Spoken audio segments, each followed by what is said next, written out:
like to welcome y'all here tonight. We're just about to start. But before we do, I'd invite you to stand and join me in the pledge, and then Councilman Randall Harriman will bring the invocation.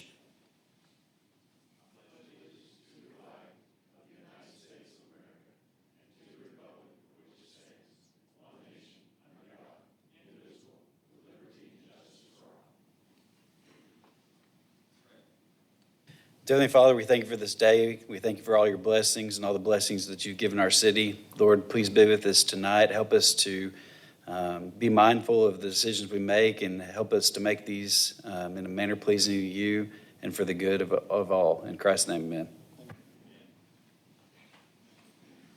Thank you, Randall. I will now call this regular meeting of the Springdale City Council to order. This is Monday, which is unusual. Had to move it for Veterans Day. Monday, November 10th, 2025. And we'll start things off by asking our city clerk, Sabra Jeffus, to call the roll. Mayor Sprouse? Here. Brian Powell? Here. Amelia Taldo? Jeff Watson? Mike Overton? Here. Mike Lawson? Here. Aaron Huntley? Here. Randall Harriman? Here. Mark Fugerus? Here. Ernest Kate? Here. Great. All right, everyone's here. Item 4, comments from citizens. If we have any residents that would like to address the council concerning the item that is not already on tonight's agenda, for those that are on the agenda, we give you an opportunity to speak at that time.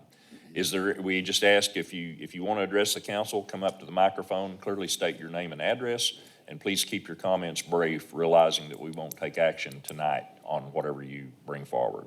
Is there anyone that would like to address the council concerning an item that is not on tonight's agenda? All right, we'll move on then to item 5, approval of minutes.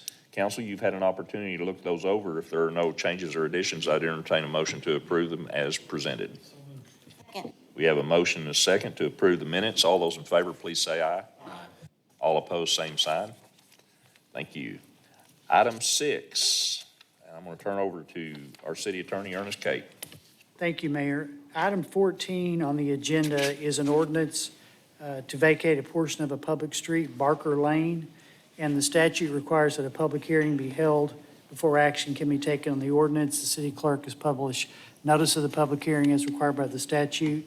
Is there anyone here who would like to comment on the petition to vacate this portion of this public street?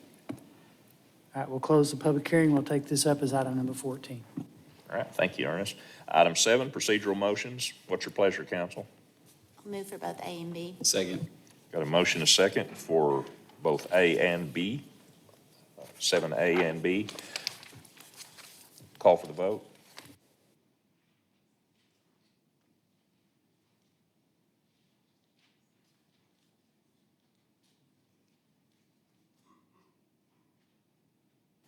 Carries 8-0. All right, thank you. Colby, you want to introduce this? Item 8 is a Springdale Sports Master Plan presentation, and I know our folks from Garver are here. Go ahead, Colby. I'm just going to put the ball in the tee and get out of the way. In February, you guys approved a sports master plan for the city of Springdale, and that was done by Garver in tandem with the Sports Facilities Company. Sports Facilities Company is going to join us by Zoom, and Garver's here with us to present tonight, so I'll turn it over to them.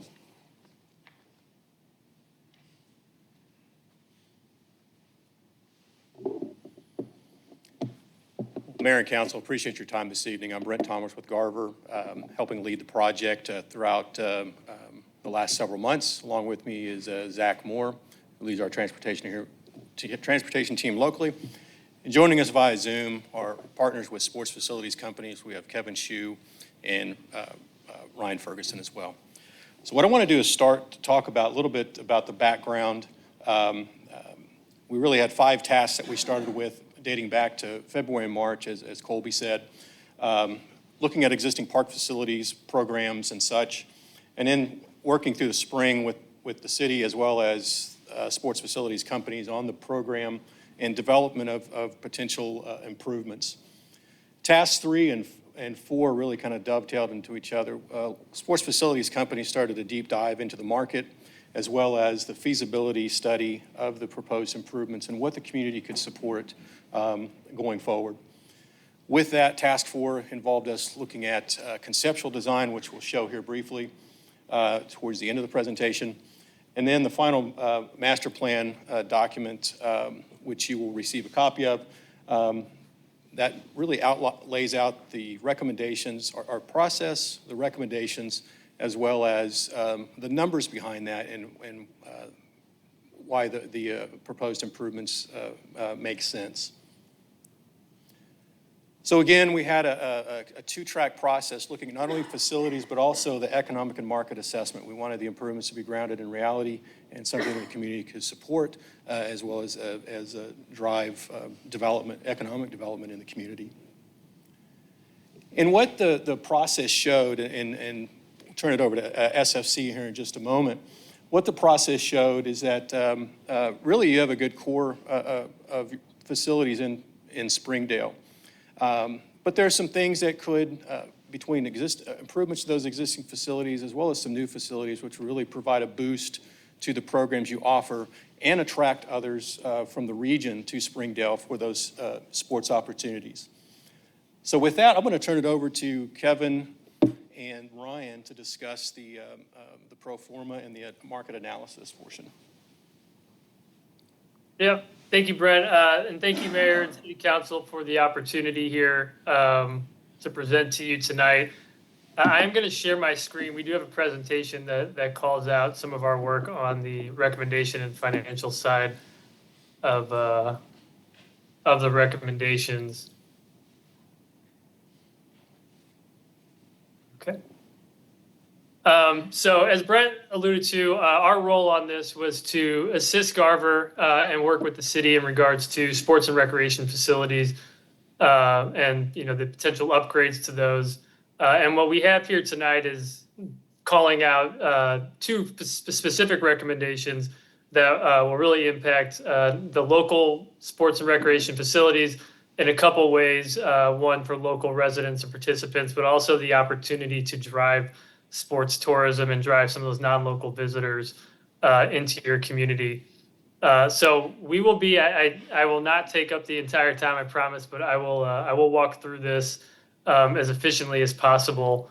But going into our scope of work, so coming into the community, as Brent said, we worked with the city.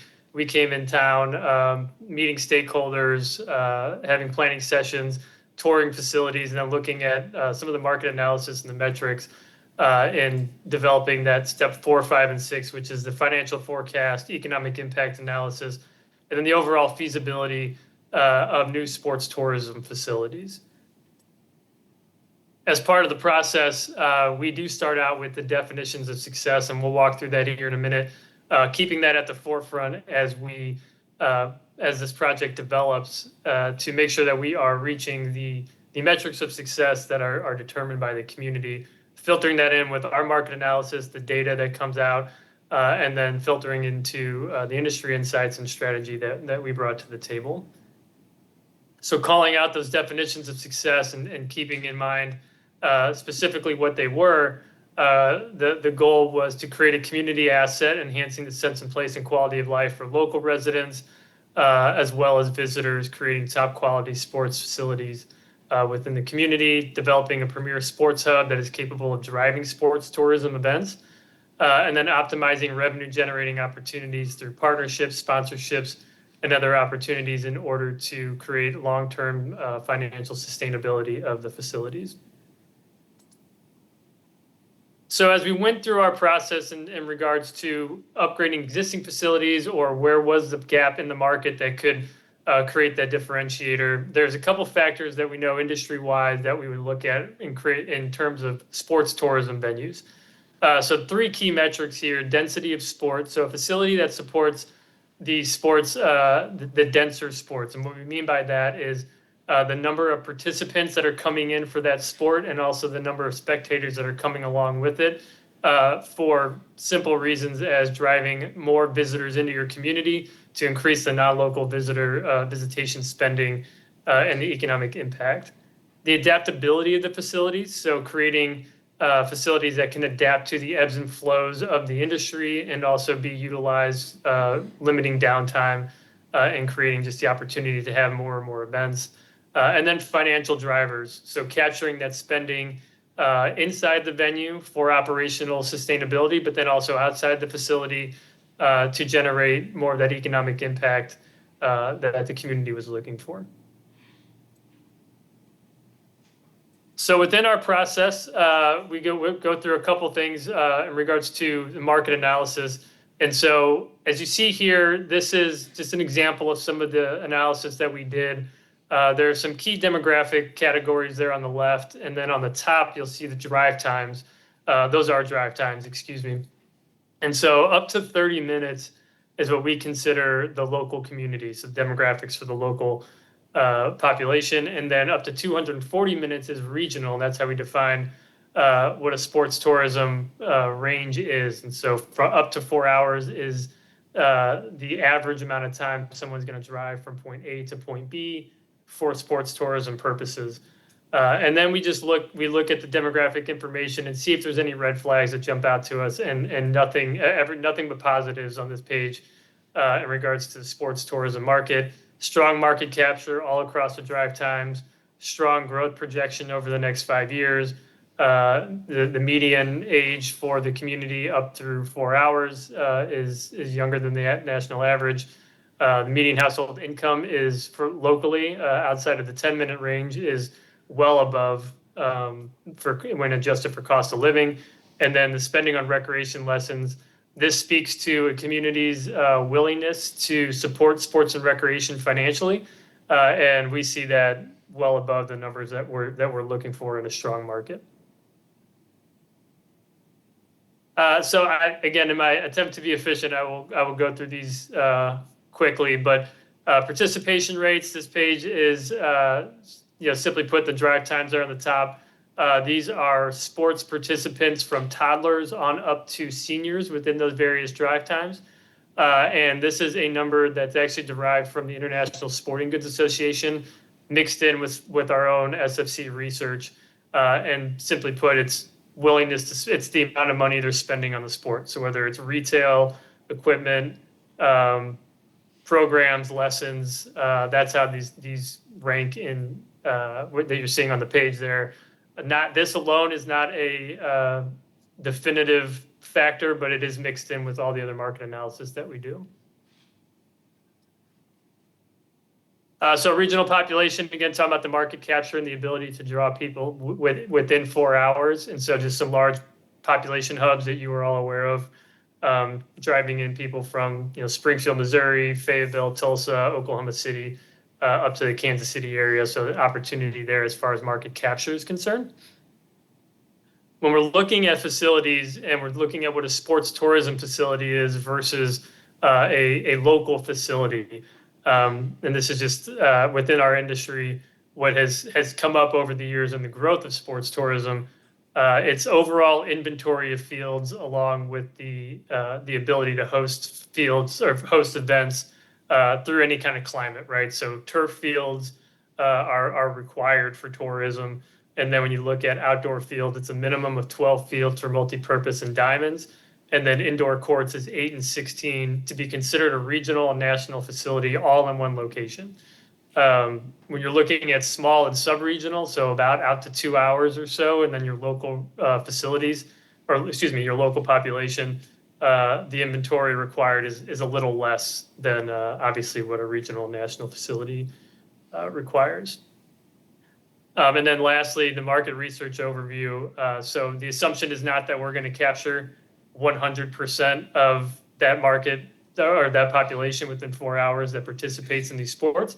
There's competition surrounding you. And so this is an example of some of it. We have pages of information on facilities that we researched.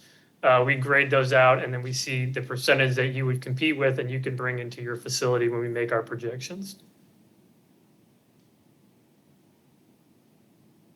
So specifically the facility recommendations, and we broke this into two facilities, standalone venues. So it is an indoor facility and then upgrades to the Randall Tyson Sports Complex. And so the first facility is a new indoor facility, and this is designed as a regional venue, designed to drive non-local visitation up to 4 hours. And so looking at this, it's a 119,000 square foot facility with 8 basketball courts, 16 volleyball, and can transition to 24 indoor pickleball courts. Family Entertainment Center, we have allotted 10,000 square feet to that. That can be anything from boutique bowling to arcades. We do not dial that in specifically outside of revenue projections, because as this facility would develop, we want to be sensitive to things within the community and also not to be competitive with other businesses within the private sector that do exist. But this is a key portion of any indoor recommendation we would make. And then food and beverage areas, support areas, and then medical lease space. We have 5,000 square feet of medical lease space for one, to drive additional revenue into the venue, but also to build up that relationship within the medical sector and within the venues that we do operate throughout the country. That is a key portion of a lot of them is just that key relationship with the local medical sector. Overall, when you factor in parking spaces and setback areas, is 8.57 acres for a new indoor facility. And then the overall, opinion of cost, $40.3 million for development. This is pre-bid, so this is pre-development. So we give a range about low, mid, high. You'll hear us reference the high, the mid, like I just did. And as you walk through each individual costs, this is site agnostic, so we do not assume that there's a specific location here. But you have site development costs for hard costs, field and sport equipment, and most of that's going to be your indoor courts. FF&E, your food and beverage area build outs, soft cost construction, renderings, consultant fees, permitting costs. Soft cost operations, you begin accruing costs about 12 to 18 months prior to your opening. So we account for that, and then we account for about 9% of an escalation, about 3% over 3 years per development. Jumping to the outdoor, so this is, again, assumed to be upgraded Randall Tyson Sports Park. So you guys have tremendous outdoor facilities. So we wanted to, when we were working with the community, looking at what facility, can you add fuel to the fire a bit and create a sports tourism hub for outdoor facilities. So we did that with Randall Tyson, looking at just adding additional turf spaces where there wasn't turf. We did add the ability to flex some of these fields, so make your larger fields have the ability to go from 400 diamonds to 6 225-foot diamonds to 3 multi-purpose fields. Again, giving that outdoor adaptability that we're looking for, transitioning one of the spaces to a championship field, 400-foot baseball field with 1,500 bleacher seats, adding additional multi-purpose field, and then adding in press boxes. When you factor in parking and the overall setback areas, this would be 54 acres, most of which do exist. This is assumed to be on the same location as Randall Tyson. And then the opinion of cost for these upgrades is $32.7 million.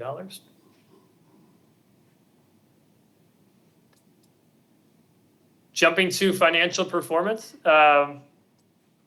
These are revenue streams going directly into these venues. And so this has nothing to do with the economic impact. We'll get to that in a second. But we build out up to year 5, understanding there is a ramp up period for facilities. You're not going to start out year 1 as you will by full maturity, but we do anticipate year 5 being full maturity. We do tend to be conservative, if anything, on the projections. So we hope that you get to year 5 and year 2 or year 3, but there will certainly be a ramp up period. So when we reference these numbers, we'll reference the year 5 numbers. And then looking at these, obviously the key revenue streams are your food and beverage and your FEC space. And that's just driving traffic to those spaces and driving additional revenue to the facility to offset operational costs.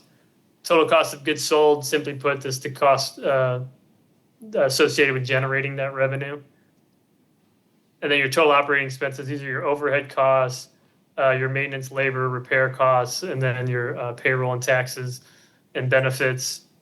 And as you look at the overall performance for year-to-year operations, This is by year 5 or full maturity, showing the ability to generate a profit off operations. One key factor I want to bring up is this does not include debt service. This is purely just based on expenses for operations of the entire facility. So no new subsidy required to operate this facility long-term. However, this does not include debt service for the overall cost for development.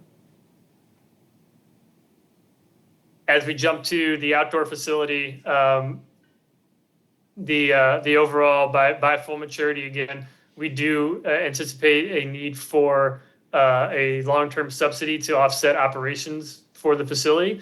This is not unique within facilities. If we were to break this up by indoor and outdoor, typically we do see outdoor venues, just given the seasonality and the limited revenue streams when compared to an indoor facility, we see that it's a little more difficult to generate enough revenue to offset all the expenses that it takes for operations as we go forward.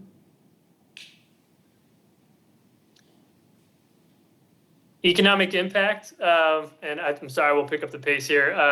This is per person spending per day from non-local visitors. And so as we broke out the various categories here, you'll see at the top lodging and accommodations. We assume 3 people per hotel room. So because it's broken out per person, you multiply that number by 3. We divided it by 3 to make it per person. But again, this is new revenue coming into the market from non-local visitors.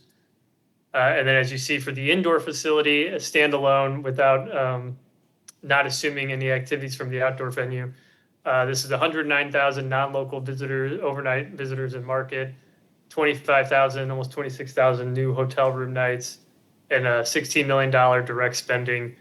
We do not project indirect spending, just given the various nature of indirect spending, but we do account for direct spending because we can tie that number back into its original source. And so we have $16 million of total direct spending.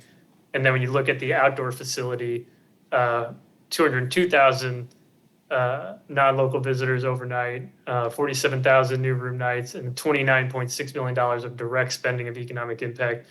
And again, that is what we see is typically the outdoor will drive larger economic impact numbers based on the density of sport versus the indoor, but the indoor has an opportunity to offset its expenses. So it's kind of a give and take when we get into the modeling side of it. And so lastly, just key benefits and insights from what we've seen within the modeling. So these venues do create a centralized sports tourism hub. You will be driving people from outside of the area up to 4 hours. These will be regional facilities, these will be national facilities. There is an opportunity to do that as well as support your local residents, your local population with first-class facilities that they don't have to leave the community anymore to go to participate in tournaments. They can stay right there in their own backyard. It creates accessibility within your local residents who may not be able to afford to travel to those sports tournaments. They can do that again at home. If these venues were to be located in the same or nearby area, the modeling would certainly look different. There would be efficiencies, there would be additional revenues as we could assume some operational efficiencies with staffing and also driving traffic from indoor to outdoor. We did not make those assumptions just based on the goal of the project. And then also both these models do include third-party management, and those fees are also all tied in, so there would be no additional fees to what you guys are looking at in terms of financial performance and third-party management.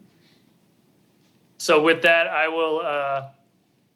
will pause and turn it back over to Brent, but I do appreciate your time tonight, and we'll be around for additional comments and questions. All right, thanks, Kevin. So what I'm going to do next is finish up looking at what these improvements look like by facility. Bring that up real quick.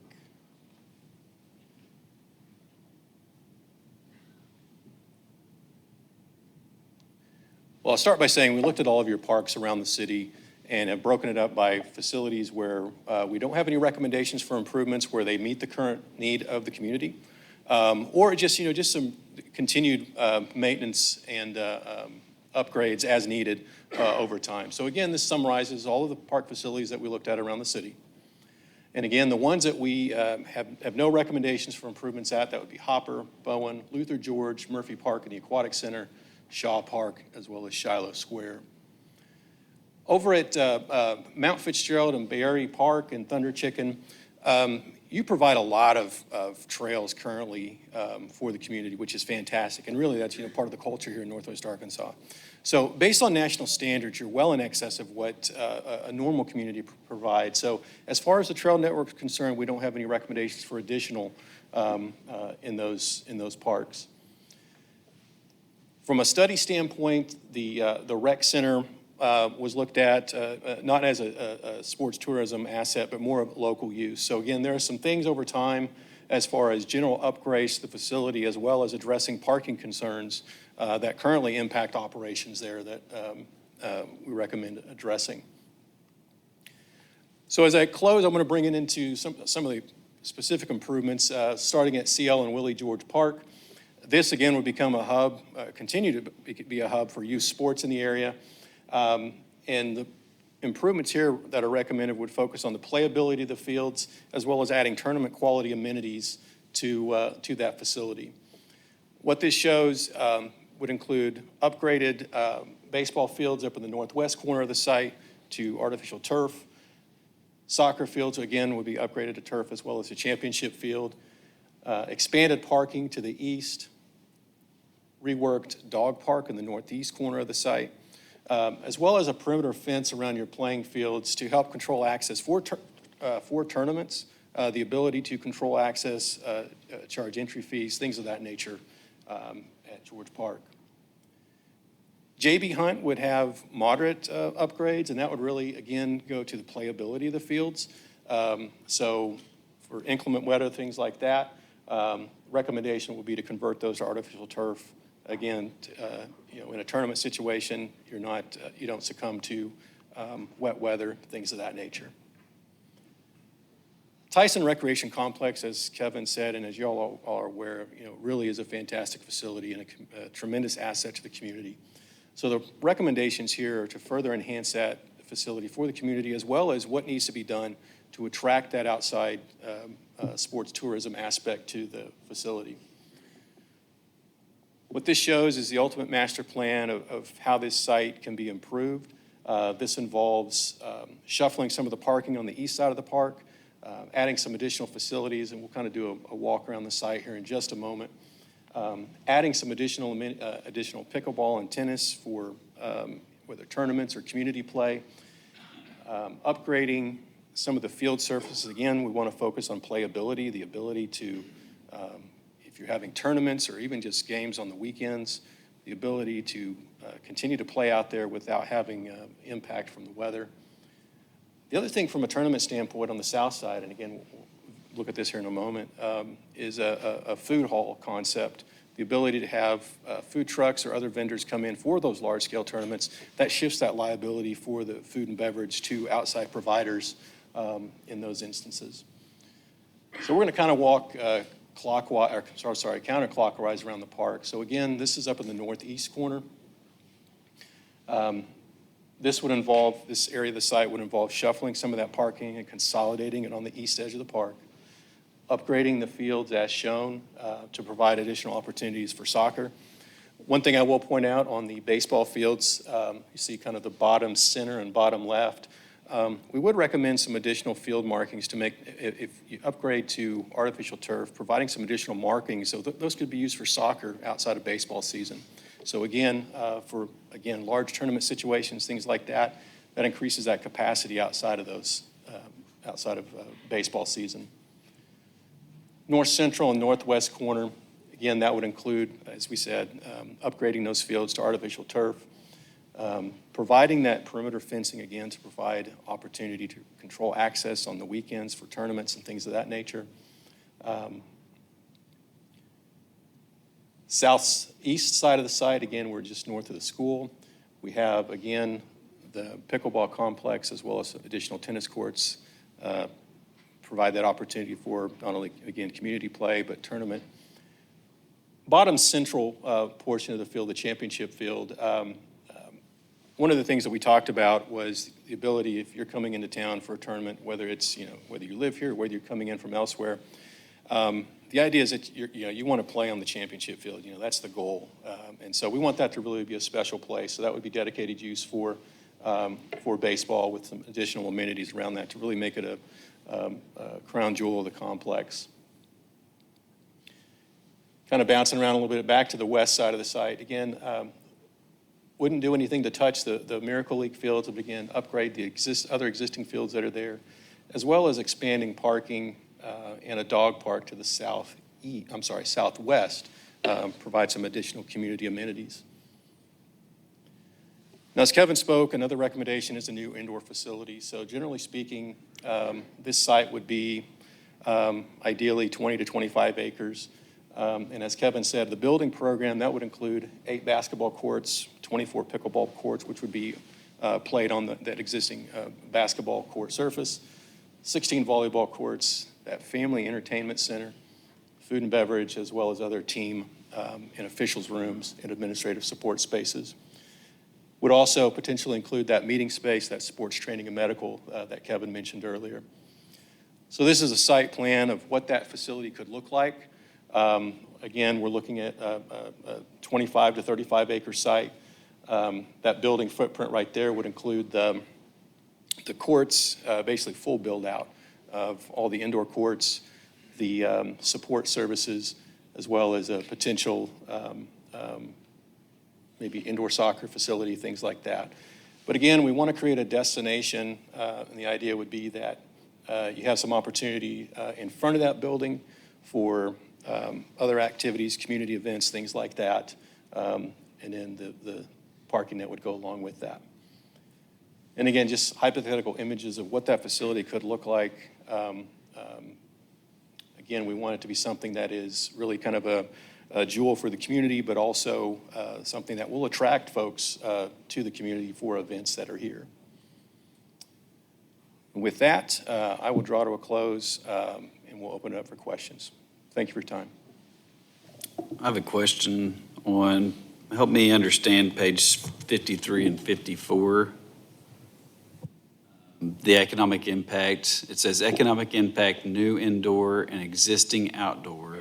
And then the next slide says economic impact, new indoor and upgraded outdoor. So is that just, that first one just taking an effect that we're not going to do the outdoor, or is there? Yep. So in the models that we did a number of different models for the city. So what we presented was we separated that out, given the direction that we got, that it was supposed to be site agnostic or site specific. So what you're looking at is the potential for the combined indoor, outdoor in the same location. So a little different than what I presented. But that is combined for the existing outdoors if you've never touched Randall Tyson, but you put the indoor facility within the location of Randall Tyson so they could be considered to be working together in conjunction with them. The next page would be the recommended upgrades to Randall Tyson with the indoor again working as one large facility as opposed to 2 separate facilities. So a number of different models, so apologies for the confusion, but that's why that looks that way. Do these numbers take an effect of what the economic impact already is, and this is above and beyond, or is the current economic impact included in these numbers? The current is included in those numbers.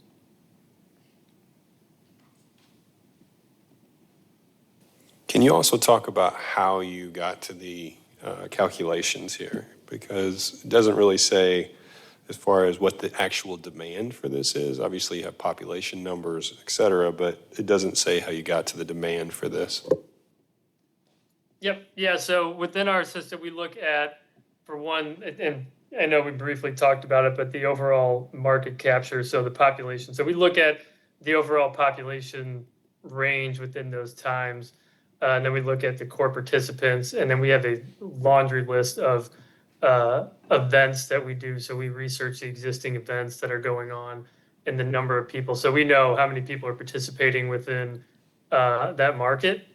And then we go through a scoring system and we factor in within the drive times of what we're recommending. So when we go into court sports, we look at the number of basketball tournaments, volleyball tournaments, and then we look at the facilities that can adhere to that population and then grade it out. And so then we tile that in with the competition with what you guys would actually draw in.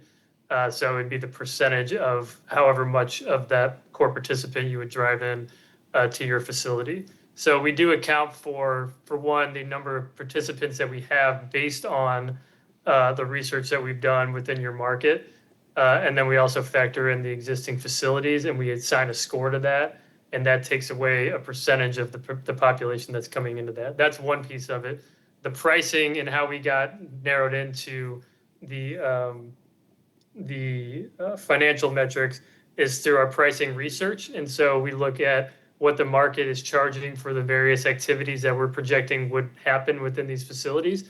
And then we position your facility to be competitive within that market. And so what that looks like is throughout we provide that back end information to the city, but just to keep it short, it's specific to each program and event, and we assign a price number to that and draw that in from the amount of participants within that various business unit. Okay, and again, with the demand, so there's changing in participation rates across the various sports and against youth sports. Can you give us some inclination of what this looks like, what you guys are projecting? More kids playing sports, more kids playing basketball, less playing softball, et cetera? Yeah. So, I mean, as far as industry-wise and the trends that we see, the sports that we've recommended here in terms of sports tourism are focused on those key tourism drivers, right? So the core sports of diamond sports, soccer, baseball, softball, basketball, volleyball. But in order to account for probably what I assume you're alluding to is maybe some of the industry changes, tackle football nationwide is going down, but what does that mean to your community? Flag football is going up. So what we want to do is recommend facilities that can adapt to those. And so it's a multi-purpose field that can adapt to something. So if we're projecting youth sports participation in a certain location or a certain type of facility over 5 years, you'll have the ability to program that out differently so you can maintain that level of participation, whether it's soccer, whether it's lacrosse, whether it's flag football and court sports, you can adapt to that as well. But what we're seeing in the trends as far as what we've recommended, you will capture those core sports that are all on the rise within your community, within the region, being those drive times that we set out.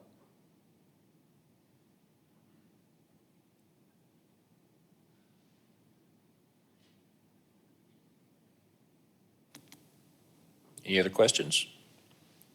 I know we'll have to kind of digest this, everyone. Understood. Yeah. It's a lot. It's very dense. Yeah. What about more questions down the road?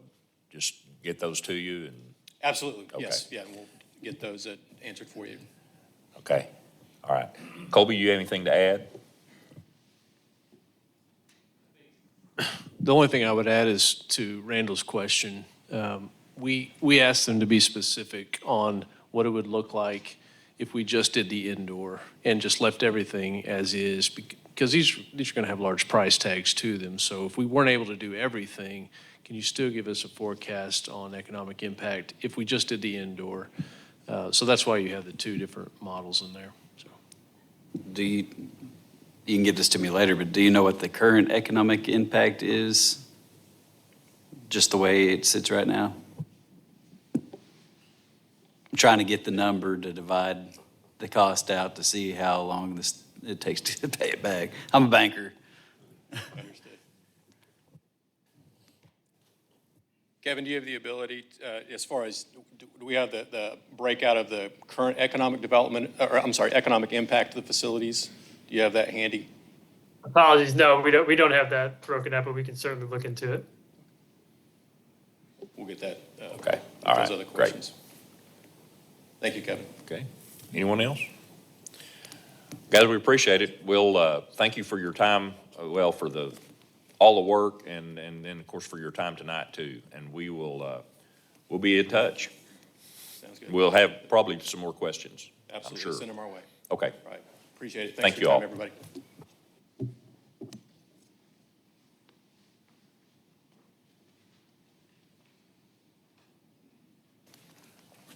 All right. We are at number 9, and Sharon's on her way to the microphone. Planning Commission report and recommendations. Sharon? Mayor, council, good evening. I want to start with the fourth item on my list, D, which was a waiver, a resolution for W2540. I think Ernest can confirm that we got an email and a writing from the applicant and property owners that they wish to withdraw that one. That's correct. All right. Which number was that? Letter D.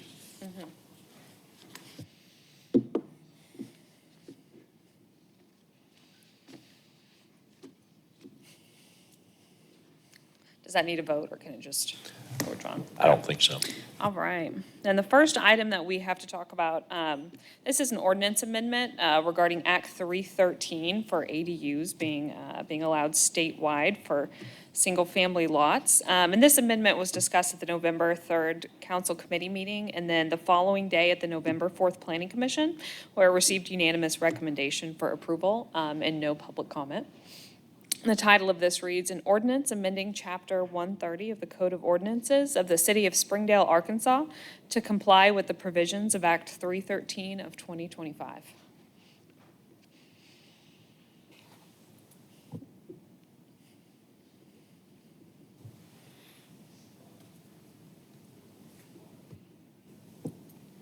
Move the ordinance be adopted.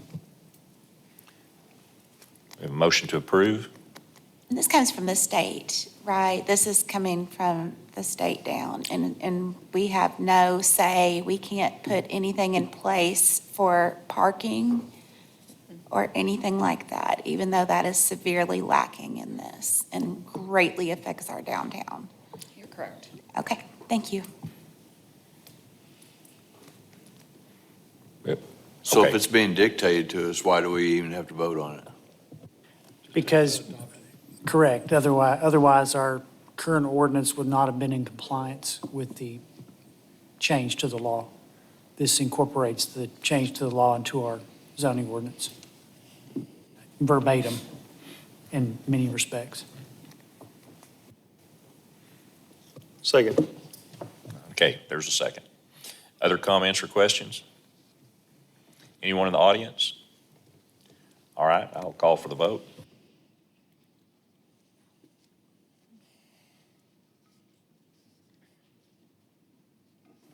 Carry 6-2 goes into effect on January the 1st.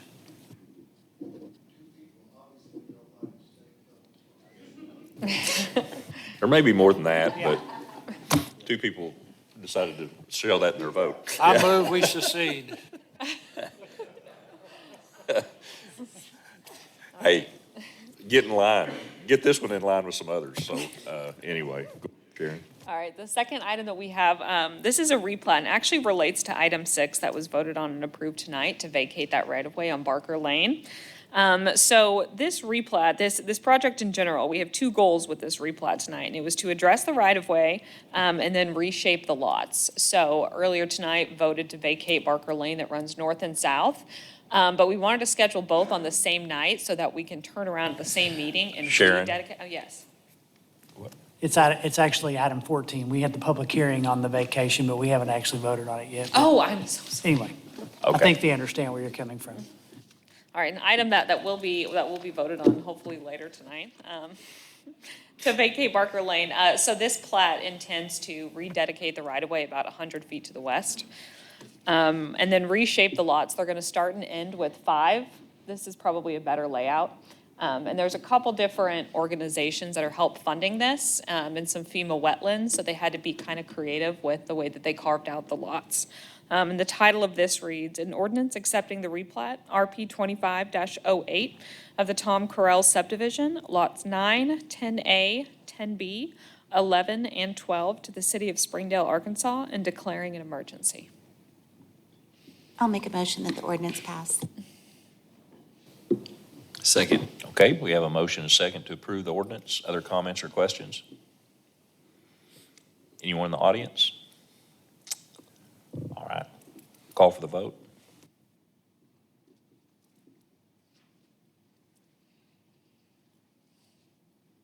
Carries 8-0. And what's the emergency declaration for?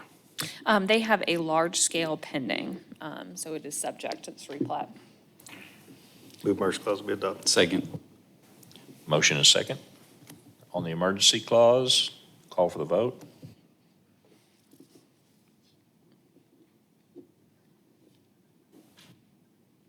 Carries 8-0. Thank you all. So the last one of the night, this is a rezoning, and this was a result of an appeal that council heard at the last meeting. Get to the picture. So this one, there is a lot split and a rezoning request that went. The O1 was passed on the northern parcel, but the southern parcel that's outlined in red, the applicant originally requested MF16, Planning Commission denied it. The applicant appealed, this body overturned the Planning Commission's decision, recommended MF12, so we are back with an ordinance presenting that. For MF12, correct. And the title of this reads, "An Ordinance Amending Ordinance Number 3307, the same being the zoning ordinance of the City of Springdale, Arkansas, and the plat pertaining thereto by rezoning R25-60 certain lands located at 2083 South 48th Street from an agricultural district to a medium-density multifamily residential district, MF12, within Springdale, Arkansas, and declaring an emergency." And the lot split is a pending item that they have. Move the ordinance be adopted. Okay, we've got a motion and a second. Any other comments or questions? Anyone in the audience? All right, call for the vote.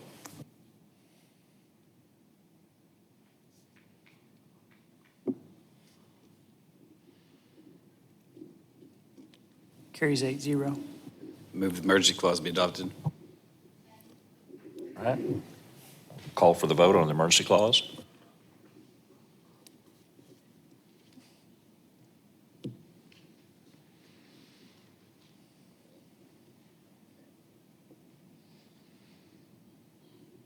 Carries 8-0. Thank you All all. right, thank you, Sharon. Item 10, Finance Committee, Chairman Jeff Watson. Jeff?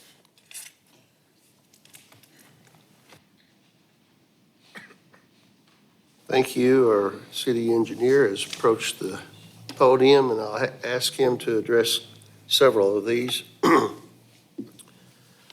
Engineering Director, I apologize for that. It's quite all right. Once the paycheck comes. You've been in, called call it worse. whatever you want. Yeah. Item 10A has to do with emergency access to Butterfield Gardens. The resolution was forwarded to council with recommendation for approval.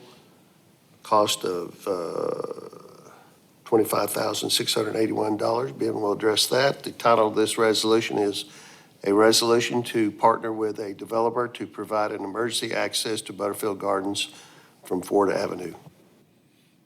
Yep, thank you. So this is to essentially extend Tully Avenue to the west and make a connection to Ford Avenue, but it would be gated and would have emergency access only by fire and police.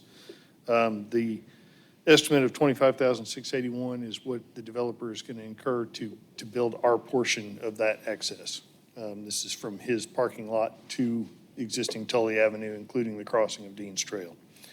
I think in here, I had it to come out of unrestricted general fund. In talking to Colby, I think we wanted to take this out of street fund, but whatever you prefer. I think street fund would be better. Do that? Yes. I think so. It's making a street connection, although it's not a public street, it's emergency access. Move a resolution passed, the funds coming out of the street fund. Second. Okay, we have a motion and a second to approve the resolution with that change or that addition. Anyone else? Okay, call for the vote.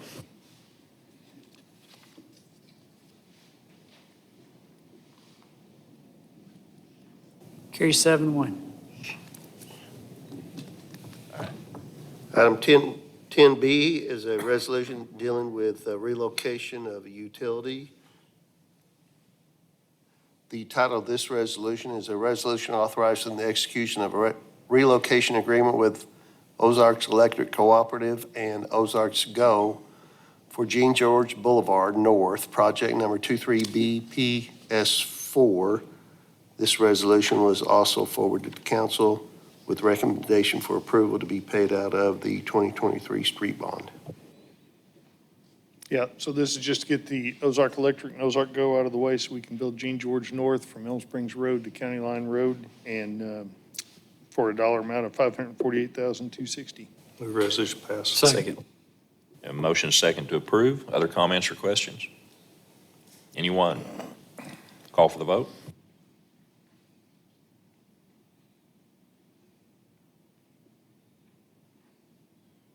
Carries 8-0. Item 10C has to do with construction of Springdale Street reconstructions, also to be paid out of 2023 street bond fund. Also forwarded to council with recommendation for approval. The title to this resolution is a resolution authorizing the execution of a construction contract for Springdale Street reconstructions Phase 1, project number 23BPS11. Move resolution pass. Second. Okay, we have a motion second to approve the resolution. Any other comments or questions? Anyone? Call for the vote.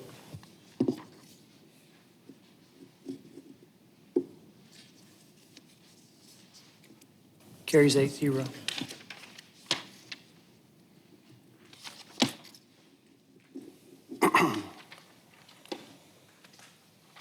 Item 10D has to do with the extension of Jean George Boulevard, execution of a construction contract. Also forward to council with a recommendation for approval. Title of this resolution is a resolution authorizing the execution of a construction contract for Jean George Boulevard South Extension, Phase 2, project number 23BPS18. So we opened bids with the Ground Zero Construction being the low bid of $6.2 million to be paid for out of the 23 bond fund. This is the next extension from where we ended Phase 1 to the city limits, heading south. I'll make a motion the resolution pass. Have we worked with Ground Zero in the past, or is this a new company? I've worked with them before. I'm not sure that I've done anything with them since I've been back in Springdale, but I've worked with them in Bentonville, and they completed the project satisfactory. Second. Okay, we have a motion and a second. Other comments or questions? Anyone? Call for the vote.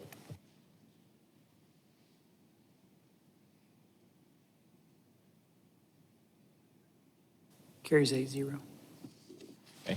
Hey, Jeff, let me interrupt just for a second before you move on. Ben, you gave us an update at committee last week, and I know some folks weren't able to be here. Can you hit on I'm not asking you to do your update over. I don't remember any of it. Okay. Go ahead. Well, I hope you remember how much money has been saved and also generated from other sources to help help bolster our street bonds. this year. Yeah, outside funding sources, I think. is Yeah, what we outside called it on the funding slide, and it was, we've generated $25 million in outside funding sources. So we have 110 in bond sales and 25 million in outside funding. Great. I just wanted to be sure everybody got that, because that's not a nothing there. That's a big, big deal.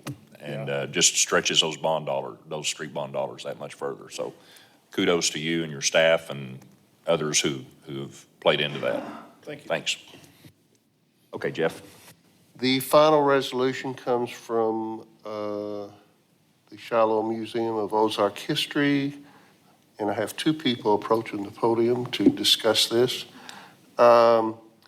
This resolution was forwarded to council. The title of the resolution, and I'd like to say it's a few words before we get started on it, but I'll go ahead and read the title of the resolution.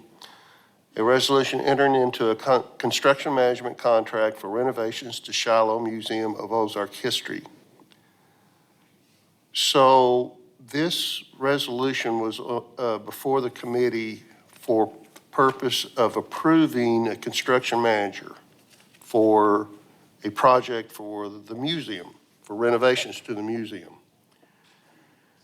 Angie was here and presented that request, and I was scratching my head and asked the question, and there were several people that weren't here at the committee meetings, partly why I'm going over this. Was scratching my head and asking the question if I had missed something, if I had missed the meeting, or if I'd missed the discussion about what the project was. Typically, we do, and it's become a common practice to hire a construction manager, and it's worked out good for us in the past and probably will again on this one.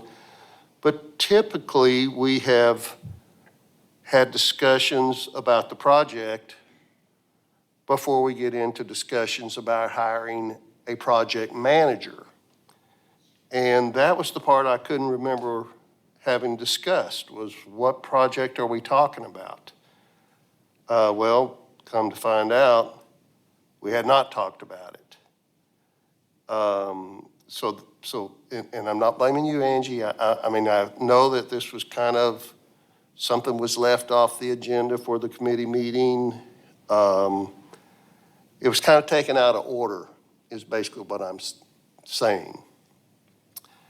And I want to make sure that the people that were not here understand that we were a little confused last Monday night. The newer people on the council, I want them to also understand, at least in my opinion, that this is not the common way for us to address these, that the common request is for us to discuss a project, a construction project, and then once we approve the construction project, we would look at hiring a construction manager. However, the discussion continued on, and we were told, and I guess we have now been, and hopefully we're going to get more information tonight, but I just want to point out that we have not ever approved the project. We've not discussed the project. It is in our Dropbox, the project that they're wanting to hire a construction manager for.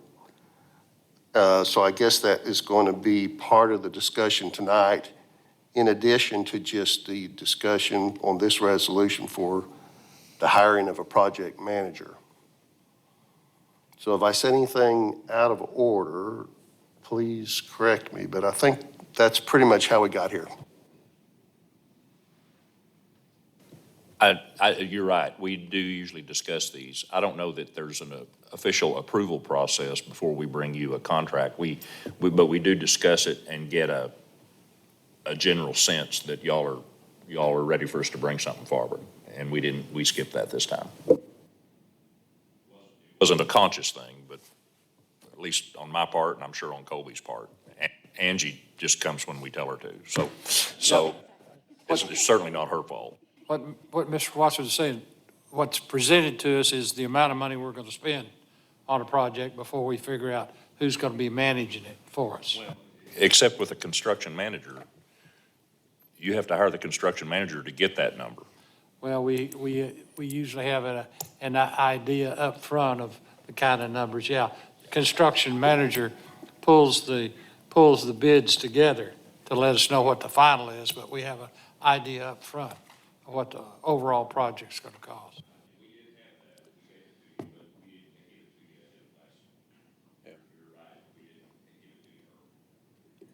Another one of Colby's sneaky Pete's, but that's okay.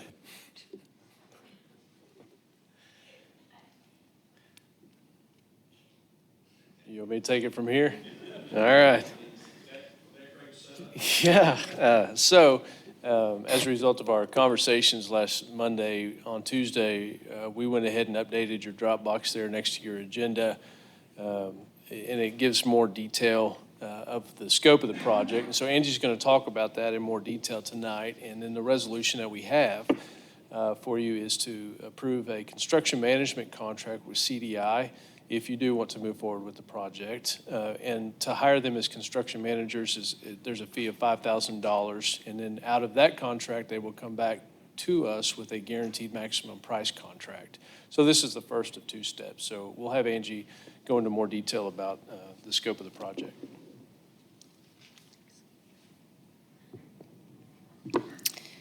I was a little confused too about how this all works. So this has been an education for me. As we discussed last week, 34 years since our building has been updated. So we have a lot of needs, but trying to figure out, part of the reason we need the construction management first for part of this is they have to determine what some of those needs are.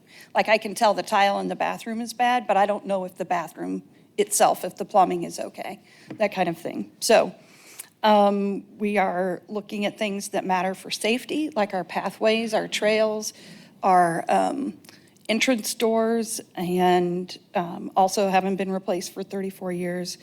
And also, obviously, aesthetics. We want to make sure that we are keeping up to date and attracting fresh audiences and very much a part of the downtown master plan. And we haven't been keeping up with that like we should.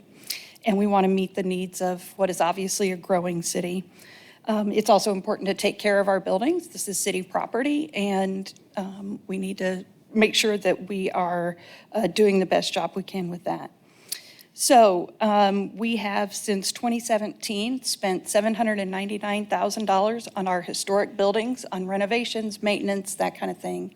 And so the museum building being very much an operational item, we felt we would come and ask about this, but we need CDI's help to pull all these because there's so many different kinds of projects and they're so diverse. We need this kind of management to help us sort that out.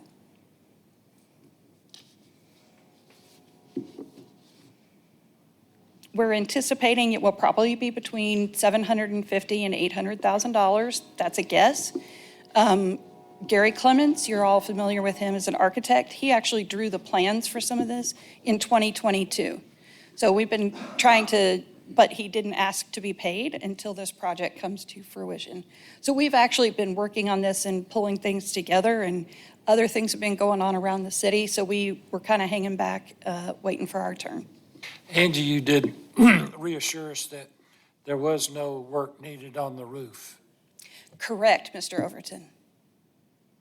Not as if we did, that's an insurance thing, that's a whole other deal, but we're good. I think you might have addressed this when you were here last time, but as far as the attendance or the traffic that you're getting, I think you may have said that it's going up over time, but Yes. I'm curious to know, what do you attribute that to? Partly growth, partly marketing. We spend a lot of money on marketing, which we hadn't in the past. Our board has committed to that. So we raise money in part for advertising and marketing. And we work real hard on earned media too. So, and we have a great reputation. People learn who we are and they keep coming back. But it has a lot to do with a growing population. School kids, you know, we opened in 1968. School districts don't look anything the same. Our population isn't the same. Move the resolution be adopted. Second. Okay, we have a motion and a second to approve the resolution. Any other questions or comments? So I have another question, Colby. Again, typically, when we have a project, we might have had an architect kind of give us a plan, or at least the scope of the project. For example, when we remodeled the library recently, it was pretty much one project. The enclosure of that outdoor area was enclosed. So we kind of had a project, one specific project.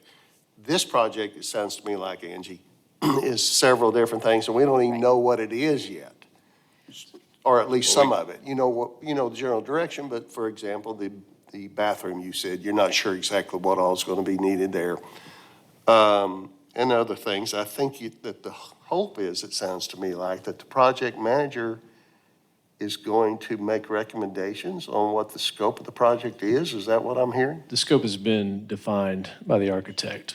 Yes.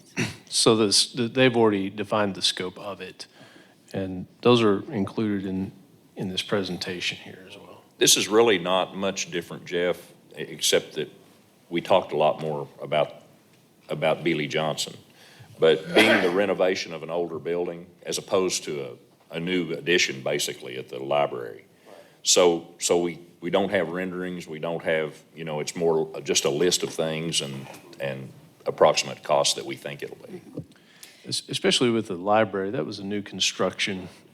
This is more renovations and taking care of the current facility that we have, painting the exterior, all the things that this says are included in it. I would add too that, so when Gary Clements made like the drawings he included an area outdoors. We knew we needed to be working on our yard and our grounds. And then we went and got a grant that paid to do that instead. So then we could like wipe out one piece of that. And so we've been able to do a little bit of that over the last 3 years.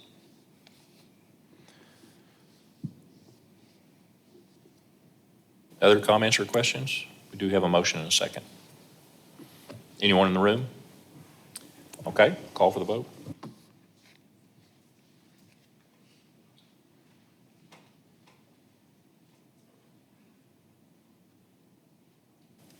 Carries 8-0.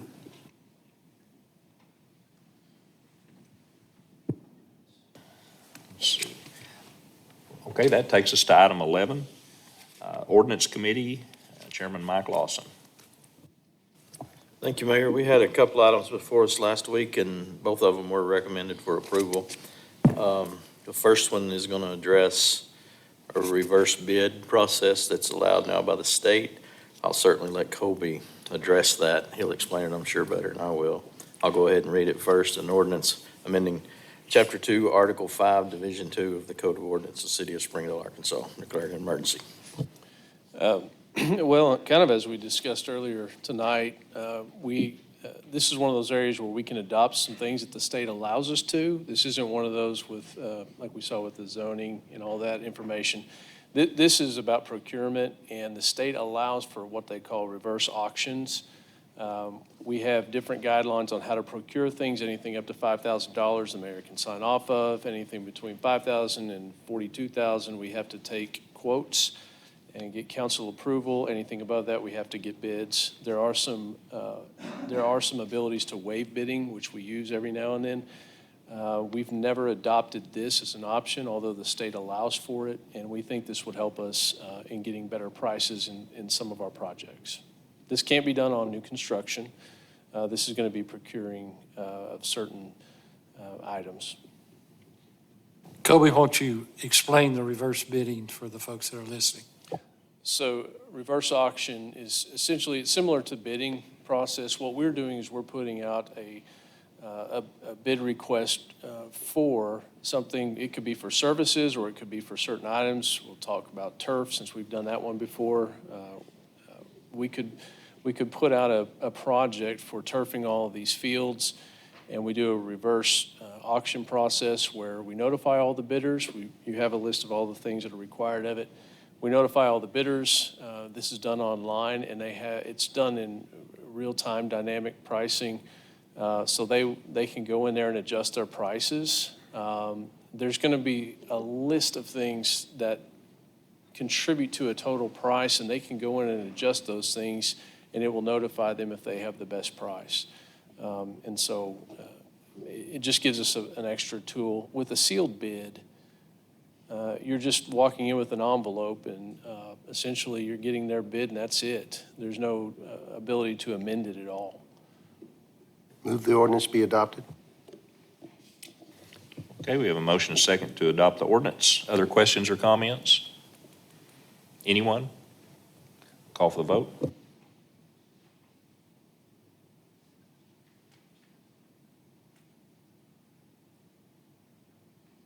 Carries 8-0.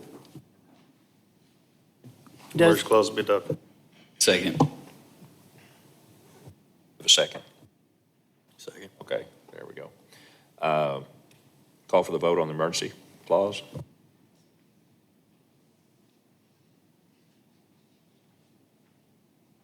Carries 8-0.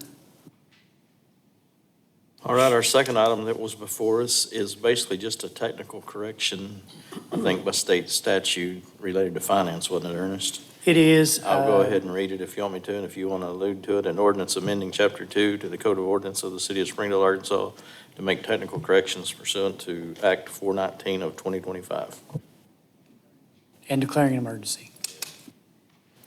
This was as a result of Act 419, which recodified many of the public finance statutes. It was an 846-page document with 376 different sections.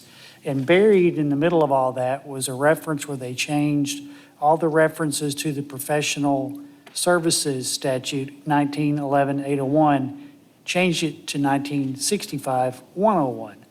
So everywhere in our ordinance that 1911-801 was referred to is being changed to 1965-101. So that's the technical Move the correction. ordinance be adopted. Second. Got a motion second to adopt the ordinance. Other than comments? Anyone? Call for the vote.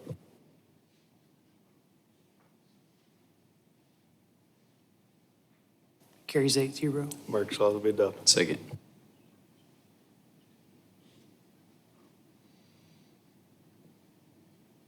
Call for the vote on the emergency clause.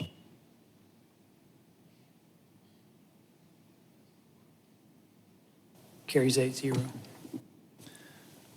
All right. Item 12, Police and Fire Committee. Chairman Brian Powell. Thank you, Mayor. I was not able to attend. I think Councilman Lawson took that for me. Yeah, I think it was Mike. Yeah, it was recommended for approval and moved forward. Basically, it's just presenting Chief Holtz needing to purchase some new generators for some fire stations coming up and upgrade several generators. I'll go ahead and read the resolution authorizing the purchase of new generators, upgrades to several other generators for the Springdale Fire Department. Move resolution passed. Second. Got a motion and second. Other questions or comments? All right. Call for the vote.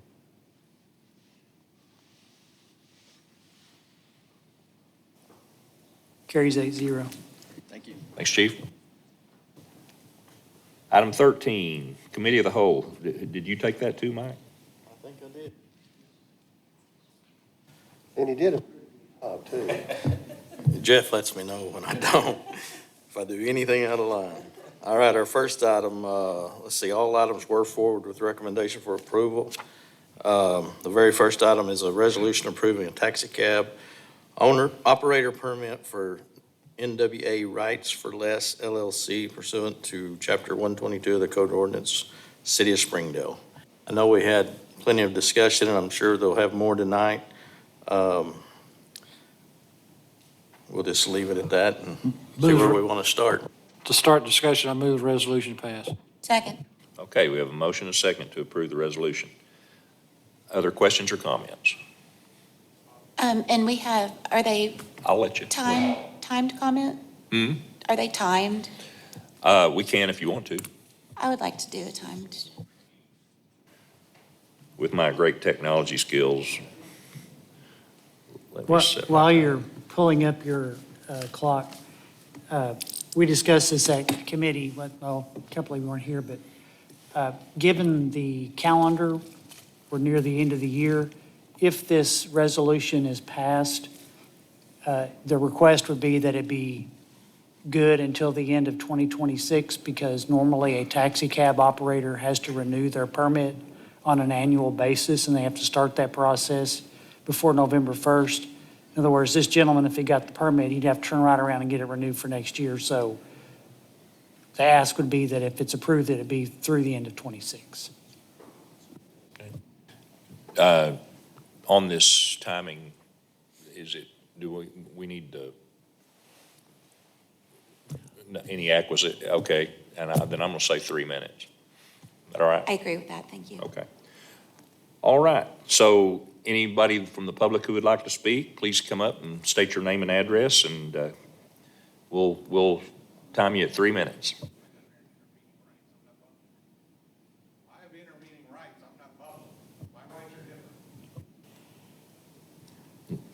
No, they're not tonight.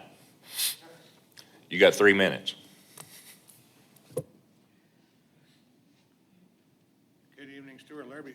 I spoke with Sergeant Bell in the hallway, and I think he needs to make an introduction about some information he just introduced to me just now.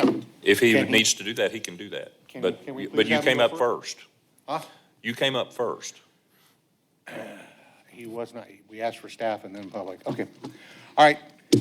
With the information you just gave me tonight, and I'm adding this right now, I would look for, and please give me a heads up, 30 seconds, a bill of assurance in what he just told me tonight. Now, I do object to the multiple hearings because state statute says one. I'm going to cite those codes here in a minute. I paid over $100,000 in insurance, so when someone else walks up with the wrong policy and says they paid only $500 and they've been doing this, I'm going to have something to say. I've laid out $100,000 for insurance, and he's been operating with the wrong policy for only $500. There's a problem with his intro letter and stuff, but let's go to the Arkansas Code Sections 1457-404. Requires two items. Number one, you're over 21 years of age. Number two, good moral character. Now, I don't think operating illegally, going out of state and violating, I don't know how many different state laws all the way across, federal laws and the laws of this state and of this city, that necessarily makes good character. That's why I'm now adding the bill of assurance, and I would like this to be tabled so that the items that Sergeant Bell just gave me, we can finish working this out. Because some of these items, I don't know any of you have heard yet. The insurance. Can I item- ask I'm you, sorry. Mr. Larrabee, I don't mean to interrupt you, and we'll stop your I'll time. pause this. But I just have a question. Didn't Sergeant Bell send you an email last Wednesday asking you to provide information about some of these allegations about some of these laws and violations that you're stating tonight? Isn't that true? Mr. Cates. That's a yes or no question. Well, no, it's actually not, because it's a loaded and a leading question, objection, okay? The bottom line is, you go to folks all work here in the office, and you drive a desk all day. We're out working, making money in order to make a living, and we have to be moving to make a living. So we don't necessarily have time to have some strange, never happened before, 48-hour notice dropped on us mid-Wednesday that we have to respond by mid-Friday, or it's over, because nothing in the codes for that. That's the answer to my question. Mr. Mayor, may I continue, please? Thank you, sir. Okay. In his, let's see, okay, so 1457-404, or my other codes I need to cite. It would be 1457-300 and on. Says one public hearing, adequate notice. We did not have adequate notice. I don't think 48-hour, like a cure notice for a deficiency, and you're treating us like we have to instantly respond. Jerry threw up his hands. It's like, why? $100,000, and all of a sudden now someone who doesn't like me wants to put up a 3-minute limit on illegal actions that the city has essentially let go for a year and a half by not catching them. I'm going to have more problems with that. I would ask for a bill of assurance against some of the conditions that Sergeant Bell just told me to stop further proceedings by me or anybody else, which I have a right to, since I've laid out $100,000. And I would say that the 30 seconds, Stu. Yes, sir, thank you. I would say that a clear demonstration of what I've been told, and other people have watched this video, of depraved, reckless indifference with the city ignoring these things and not addressing them. And I think a bill of assurance from the applicant on certain issues that Sergeant Bell was able to get clarified would help out. His introduction did not specifically itemize a deficiency, which is required under all this. You know, he's never had insurance, but he keeps pointing to the general liability insurance that's not. Sergeant Bell now agrees that the Arkansas Criminal History Report does not get anything outside the state of Arkansas, period. There's so many other your time has deficiencies expired, I can't name, sir, but I have, and please table it for the next one so I can sit down with Sergeant Bell. I do not always have time to instantly Thank you. do it. Thank you. I do want to clarify, since you brought it up, the notice was provided to I the, can't, please stay on. start over, please. If you're asking me, No, I'm not asking a question, I'm Oh, all making right. a statement for the record. Since Mr. Larrabee brought up inadequate notice, I just wanted it noted for the record that the state law and city ordinance requires that notice be given in advance to any existing taxi cab permit holders. That notice was given on October 21st of 2025 for the November 3rd meeting. So they were given notice and they acknowledged receipt of the notice. Okay, we have a motion, a second. Is there anyone else that would like to speak? All right. Go ahead, Jeff. Can we, is Sergeant here? Yes.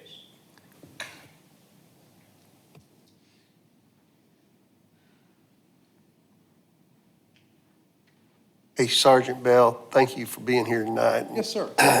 If you wouldn't mind, we don't have these come before us very often. I know you've done these quite a few years. Yes, sir. Can you kind of remind me what your obligation is once we have an application for a taxi service? What is your obligation? My obligation is to make sure that any of the requirements of the city ordinance are being adhered to by any. Give me an example of those requirements. Yeah, criminal history reports, driver history reports have to be run within the last 60 days to see what their history is. They have to have a current business license. They have to have their vehicle inspected, those kind of things. Well, what about insurance? Insurance is absolutely one of the things that we check into. And to be clear, I will not recommend this company to be permitted if he doesn't meet all the requirements of any state, federal, or local statutes for a taxi company or taxi vehicle. So is there a problem with, are you saying that this person has passed your obligation for checking on everything? No, he is still in the process. The expense of the insurance is pretty high, so he would like some hint that he will be permitted before he goes out and starts paying for the insurance to cover the taxi. How do we deal with that? Maybe this question for Ernest. How do we deal with that situation where he doesn't really want to get the insurance, so you can't really check it or approve it until we pass this ordinance tonight? Is that what The I'm hearing? resolution provides that it's subject to all requirements of the Code of Ordinances being met before the permit's actually issued, because it's. So as he I would have to mentioned- come back to Sergeant Bell or what? Yes. As I mentioned at committee, there's, in the process, he can only get so far until he needs a green light from this body before he can finish the process. He's got to check the boxes the rest of the way down. Correct. And then based on us. What you do tonight, if you pass this, will be contingent on Sergeant Bell getting everything the city needs. Okay, and then if he doesn't, you report back, or how's that work? Oh, I will stop the whole process. He won't get it. He just won't get it. And I can tell you, I have spoken with his insurance agent who says she has, I guess, had other insurance policies on him. I don't know what they were for. There was some confusion about that in the past. But she assures me he is insurable and she will insure him for a taxi business and his taxi vehicles. This is the same procedure we used in 2023, the last time we issued a permit. It was to West Ark Taxi. We used the exact same procedure. Thank you.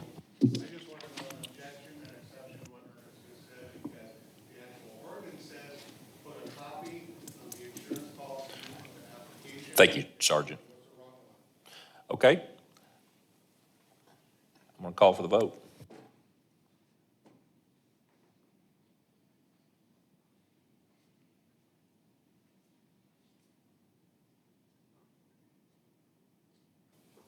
Carry 7-1.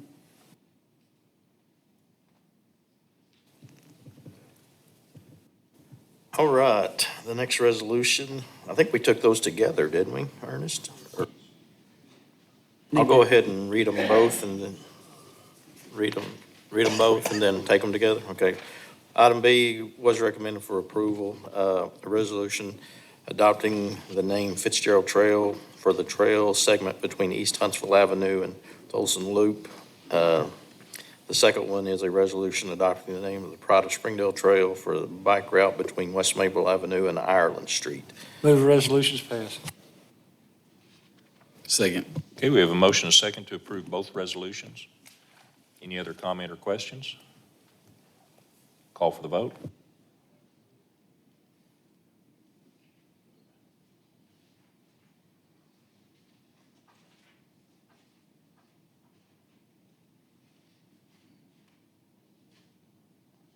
Both resolutions carry 8-0.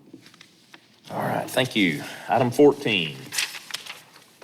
I'll read an ordinance vacating a portion of a dedicated public street known as Barker Lane pursuant to Arkansas Code annotated 14-301-301, declaring an emergency and for other purposes, and I will turn this over to our city attorney. Thank you, Mayor. This was alluded to in the planning report, where the right-of-way is being relocated, so this is vacating the prior right-of-way. Move the ordinance be adopted. Second.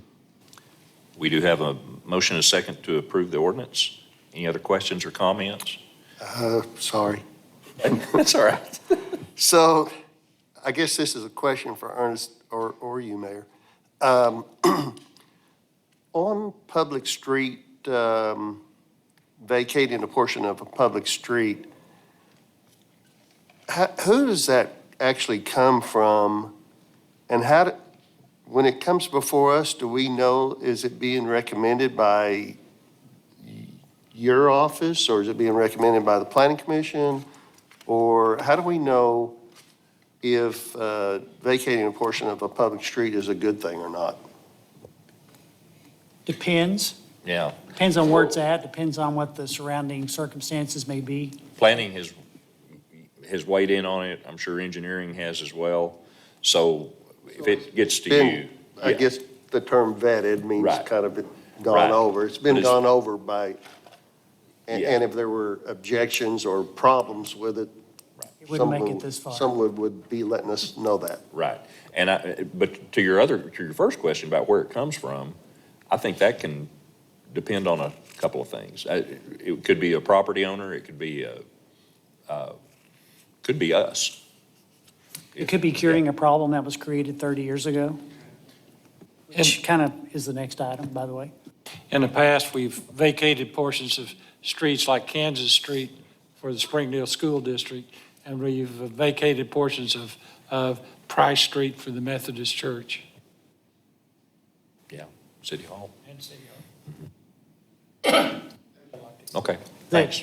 To your point, I will say, to me, talking about Little Rock and some of these acts that get passed, to me, this is a process that needs to be changed to be more modern, because the next two items after this are resolutions setting a public hearing on vacating portions of easements, and you have to go through, and the city clerk has to publish notice once a week for 2 consecutive weeks. And then it comes back to city council for public hearing. Then you have to do the ordinance. So that's why it seems like nearly every meeting we have a public hearing, which we're going to have 2 on December 9th. But that process needs to be modernized, in my opinion. Okay, But I don't write those, so. all right. Did we get a motion and a second? Okay. Other questions or comments? Call for the vote.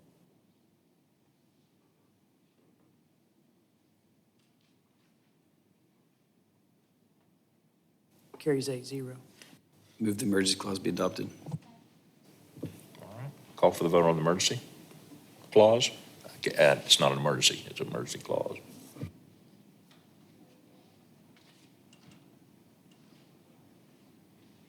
Carries 8-0.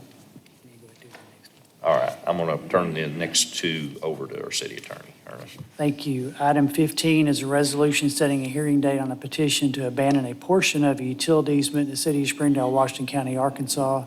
This would set the public hearing for December 9th, and the city clerk will publish notice of the public hearing as required by the statute. Move resolution passed. Second. We have a motion and a second to approve. Other comments or questions? Call for the vote.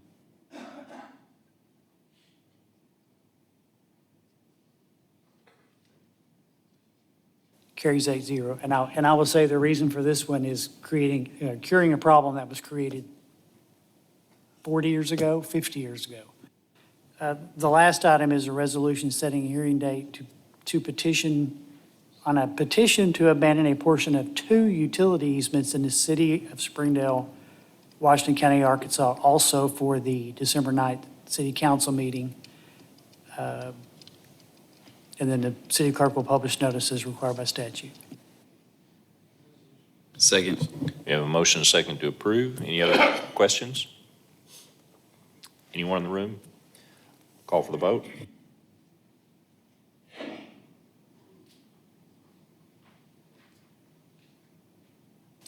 Carries 8-0, and the reason for this one is because there's a development going in, and the easements are being relocated. All right. Item 17, comments from council? I have one.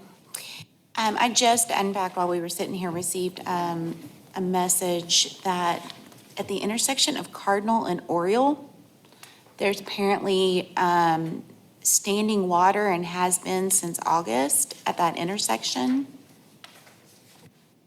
I don't know.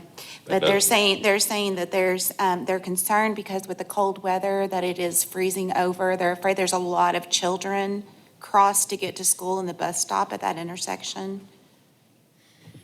So can we Ben, get I somebody? see Ben writing, so I just wondered if it, and she's not sure if it's a water department issue or if it's a city issue, and I don't know what to tell her either. So I'm gonna pass that on to you guys right now.